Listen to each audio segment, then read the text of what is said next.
নমস্কাৰ, মই মজিদ। বন্ধুসকল, পলকতে চাওক আজি সন্ধিয়াৰ 7টা গুৰুত্বপূৰ্ণ খবৰ।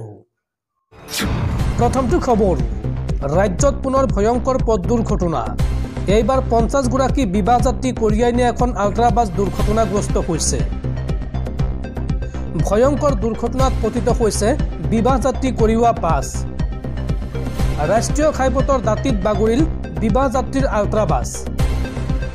লখিমপুৰৰ নাৰায়ণপুৰত ৰাষ্ট্ৰীয় ঘাইপথত এই দুৰ্ঘটনা সংঘটিত হৈছে। মেঘালয়ৰ তুৰাৰ পৰা চিলাপথাৰলৈ গৈ আছিল এই বাছখন আৰু এই ঘটনাত আহত হৈছে 50ৰো অধিক বিবাহ যাত্ৰী। AS34C0450 নম্বৰৰ আল্ট্ৰা বাছখন দুৰ্ঘটনাত পতিত হয়।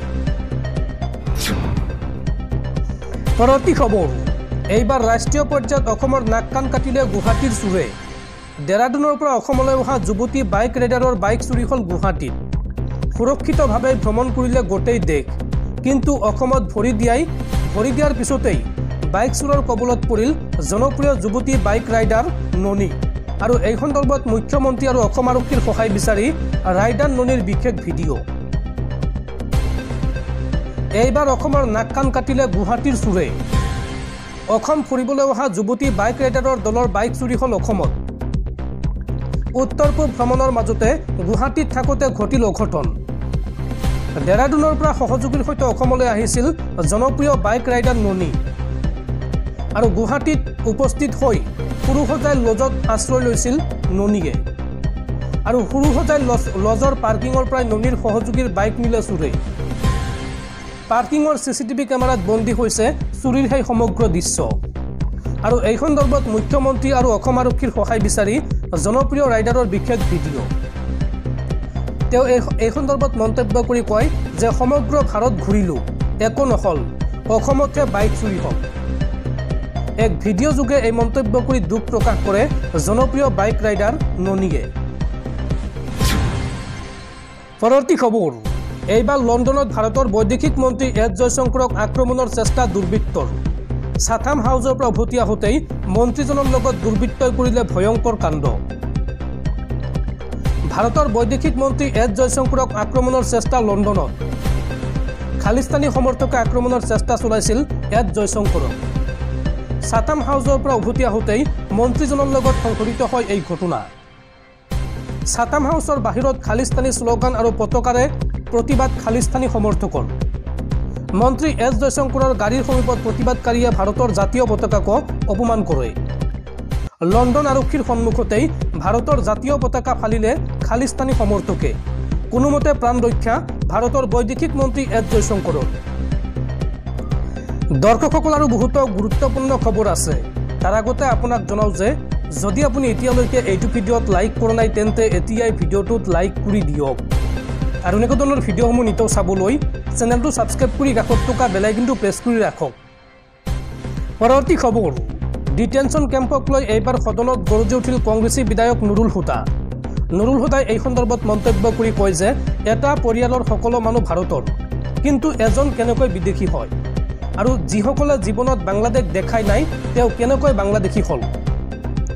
9 মাহৰ গৰ্ভৱতী মহিলাক ডিটেনশ্যন কেম্পলৈ প্ৰেৰণ কৰিছিল এইখন চৰকাৰে। ডিটেনশ্যন কেম্প সন্দৰ্ভত এইবাৰ অসম বিধানসভাত গৰজি উঠিল বিধায়ক নুৰুল হুদা। 9 মাহৰ গৰ্ভৱতী মহিলাক ডিটেনশ্যন কেম্পলৈ প্ৰেৰণ কৰিছিল এইখন চৰকাৰে। 10 দিনৰ পিছত উচ্চ ন্যায়ালয়ে জামিন দিয়াৰ দিনাই তেওঁ প্ৰসৱ কৰিছিল সন্তান। পৰিয়ালৰ সকলো মানুহ ভাৰতৰ, কিন্তু এজন কেনেকৈ বিদেশী হয়।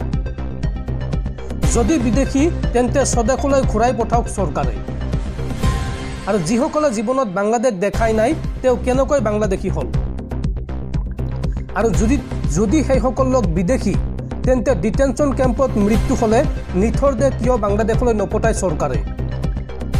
কিয় অসমত থকা পৰিয়ালক চমজাই দিয়ে নিথৰ দেহ, এই প্ৰশ্ন উত্থাপন কৰিছে বিধায়কগৰাকীয়ে। ডিটেনশ্যন কেম্পক লৈ সদনত এইদৰে গৰজি উঠিল কংগ্ৰেছী বিধায়ক নুৰুল হুদা। পৰৱৰ্তী খবৰ, ৰাজ্যত পুনৰ ধৰ্ষণ কাণ্ড। এইবাৰ ৰাজমিস্ত্ৰী দীপু কলিতাৰ জঘন্য কাণ্ড।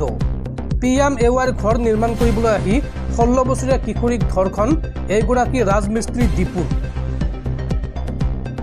ৰাজ্যত পুনৰ সংঘটিত হৈছে কিশোৰী ধৰ্ষণৰ দৰে জঘন্য ঘটনা 16 বছৰীয়া কিশোৰীক ধৰ্ষণ ৰাজমিস্ত্ৰী দীপু কলিতাৰ PMAYৰ ঘৰ নিৰ্মাণ কৰিবলৈ আহি নিকৃষ্ট কাণ্ড কৰিলে দীপুৱে ঘৰত কোনো নথকাৰ সুযোগ লৈ ধৰ্ষণ কৰে কিশোৰীগৰাকী ওদালগুৰি জিলাৰ টংলাত সংঘটিত হৈছে এই ঘটনা আৰু ভুক্তভোগী যুৱতীগৰাকীৰ পৰিয়ালৰ লোকৰ এজাহাৰৰ ভিত্তিত গ্ৰেপ্তাৰ কৰা হৈছে দীপু কলিতাক আৰু ইতিমধ্যে জেল হাজতলৈ প্ৰেৰণ কৰা হৈছে লম্পট দীপু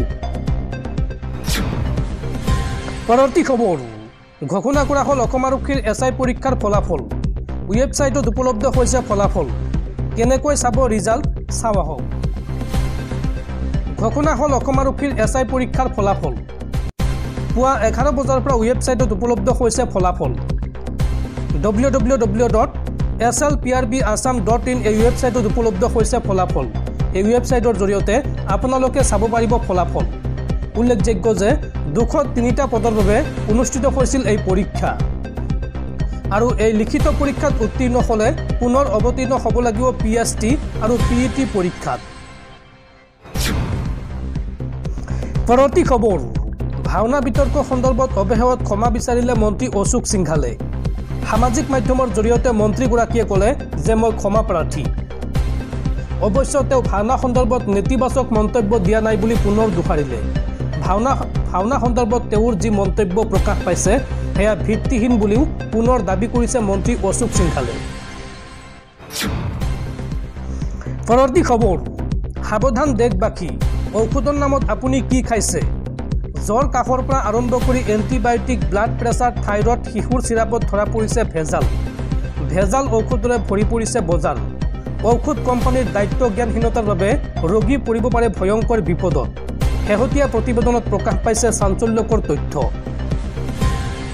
ঔষধৰ নামত আপুনি আপোনাৰ শিশুৱে খাইছে নেকি বৰ বিষ সচৰাচৰ ব্যৱহৃত 93 বিধ দৰৱৰ গুণগত পৰীক্ষাত ব্যৰ্থ হৈছে ঔষধ কোম্পানীৰ দায়িত্ব জ্ঞানহীনতাৰ বাবে ৰোগীক ঠেলিব পাৰে মৃত্যুৰ মুখলৈ জ্বৰ কাহৰ পৰা আৰম্ভ কৰি এণ্টিবায়টিক ব্লাড প্ৰেছাৰ থাইৰয়ড শিশুৰ চিৰাপত ধৰা পৰিছে ভেজাল দেশৰ নাগৰিকক ভেজাল ঔষধ খুৱাইছে বহু ঔষধ নিৰ্মাণ কোম্পানীয়ে কেন্দ্ৰীয় ড্ৰাগছ ষ্টেণ্ডাৰ্ড কণ্ট্ৰল অৰ্গেনাইজেশ্যনে চলোৱা পৰীক্ষাত ব্যৰ্থ হৈছে 93 বিধ ঔষধ কলকাতা লেবৰেটৰীত পৰীক্ষা কৰোৱা হৈছিল 51 বিধ ঔষধৰ আৰু তাৰে 24 বিধ ঔষধে ব্যৰ্থ হৈছে গুণগত পৰীক্ষাত তদুপৰি নিউমোনিয়া হাৰ্টৰ ৰোগ লিভাৰ খাদ্যনলী সংক্ৰমণৰ ঔষধ আছে এই তালিকাত উল্লেখযোগ্য যে CDHCOয়ে প্ৰত্যেক ৰাজ্যৰ ড্ৰাগ টেষ্টিং লেবৰেটৰীত পৰীক্ষা কৰে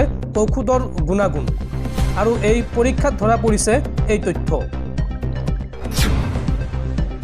পৰৱৰ্তী খবৰ মহাকুম্ভ মেলাত 30 কোটি টকা উপাৰ্জন কৰিলে এজন নাৱৰীয়াই মহাকুম্ভত 30 কোটি টকা উপাৰ্জন কৰি চৰ্চাত এজন নাৱৰীয়া 45 দিনত 130খন নাৱত নাৱৰীয়াজনে উপাৰ্জন কৰে 30 কোটি টকা উত্তৰ প্ৰদেশ বিধানসভাত নাৱৰীয়াজনৰ এই সফলতাৰ কাহিনী উল্লেখ কৰে উত্তৰ প্ৰদেশৰ মুখ্যমন্ত্ৰী যোগী আদিত্যনাথে আৰু তাৰ পিছতে দেশজুৰি চৰ্চাত এই নাৱৰীয়াজনৰ তথ্য বা কাহিনী